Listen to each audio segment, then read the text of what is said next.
तो साथियों, मैं आपके लिए एक बार फिर से हाजिर हूं और 2D के PYQs की सीरीज में आपका क्वेश्चन आज हाइपरबोला का है, यानी कि अतिपरवलय।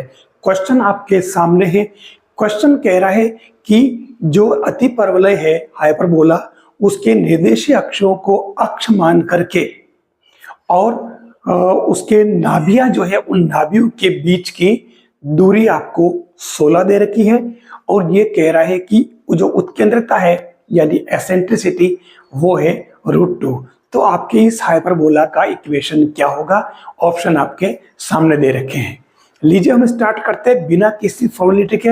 हमारे सामने जो दे रखा है आपके हाइपरबोला का इक्वेशन, इसमें क्योंकि इसने कहीं कुछ भी नहीं कहा है, इक्वेशन का नाम दिया केवल कर्व का हाइपरबोला। इसने हाइपरबोला का इक्वेशन भी नहीं दिया है, तो हम मानक इक्वेशन यूज करेंगे।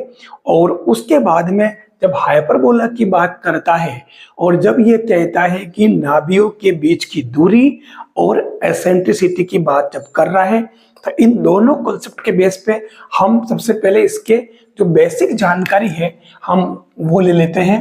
देखो, जो आपको पता होगा, आपका इलिप्स जो है, ये इलिप्स क्या हाइपरबोला, जिसमें एस और ये आपके एस डेज, इसकी जो नाभिक की कोऑर्डिनेट ए इज 0, यहाँ आपके -a इज 0, और ये जो बी स्क्वायर है ये आपको पता होगा, B square equal to A square और ये ई स्क्वायर -1।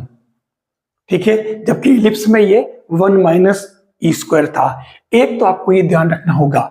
अब इसने जो कहा कि नाभियों के बीच की दूरी इसने 16 दे रखी है, तो हम एक काम करते हैं कि जैसे ये एस डेज इक्वल टू 16, तो यहां पर नाभियों के बीच की दूरी कितनी हो जाएगी? 2AE equal to 16। It means AE equal to 8। It means A square E square equal to 64। ठीक है, ध्यान से देखना, ये मैंने क्यों किया, ये पता यह चलेगा कि ए स्क्वायर को आप अगर अंदर मल्टीप्लाई करें तो ये ए स्क्वायर ई स्क्वायर बन रहा, तो हम डायरेक्ट वैल्यू पुट कर देंगे। ठीक है, फिर इसने एक बात और दे रखी है। वो क्या दे रखी है? एसेंट्रिसिटी जो दे रखी है, ये ई, वो दे रखी है √2। तो ये इससे आपके ई स्क्वायर की वैल्यू क्या हो जाएगी? 2। तो आप यह ई स्क्वायर की वैल्यू भी पुट कर दें। ठीक है, 264। तो ये लो, आपके ए स्क्वायर की वैल्यू क्या आ गई? 32। तो ये आपके ए स्क्वायर की वैल्यू तो आ चुकी। हमें अब क्या निकालना है? बी स्क्वायर की वैल्यू। तो बी स्क्वायर की वैल्यू के लिए अपन क्या करें? इसी इक्वेशन को आगे बढ़ा देते हैं। क्या होगा ये? B square equal to A square E square minus A square. तो ये आपके बी स्क्वायर और इसकी वैल्यू आपके पास में ऑलरेडी है 64। ये आपके 64 और ए स्क्वायर की वैल्यू आपके पास 32 ऑलरेडी है, ये 32। तो ये आपके बी स्क्वायर की वैल्यू क्या आ गई? 32। यानी आपके पास में ए स्क्वायर और बी स्क्वायर दोनों की वैल्यू आ चुकी है। तो आप यहां पुट कर दें, तो ये आपके क्या बन जाएगा? X square upon 32 Y square upon 32 1। It means क्या बन गया? X square minus Y square equal to 32। ये आपके आंसर आ गया। यही आपके ऑप्शन में दे रखा है और ये आपके आंसर है। देख लीजिए, मैंने आपको ये क्या इतना कैलकुलेशन करके बताया, इसलिए देर लगी।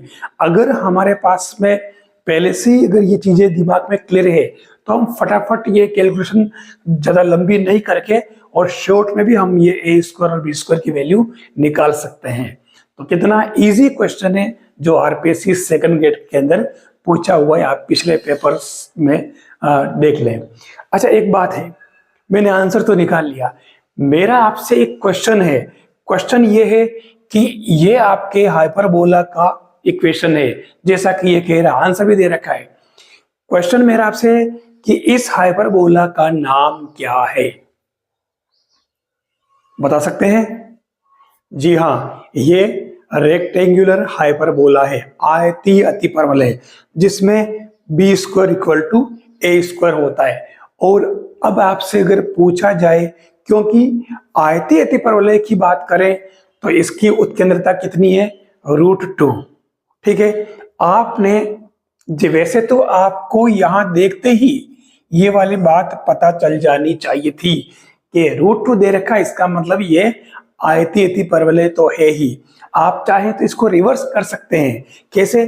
क्योंकि आयतीय अतिपरवलय का इक्वेशन जो होता है x² - y² = a², क्योंकि उसमें b = a होता है।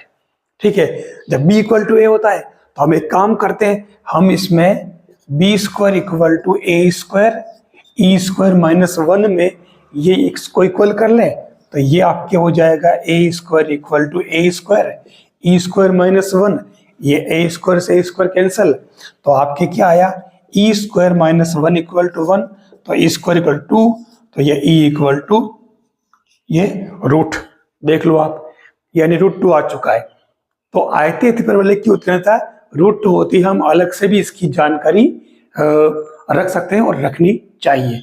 तो ये ऐसा क्वेश्चन इसमें आपके आया था, किसका, हाइपरबोला का। अगर वीडियो अच्छा लगा हो तो लाइक करें और शेयर करें, चैनल से जरूर जुड़े, क्योंकि ये चैनल निश्चित रूप से आपकी सफलता के लिए प्रतिबद्ध है। मैं आपके लिए लगातार काम कर रहा हूं।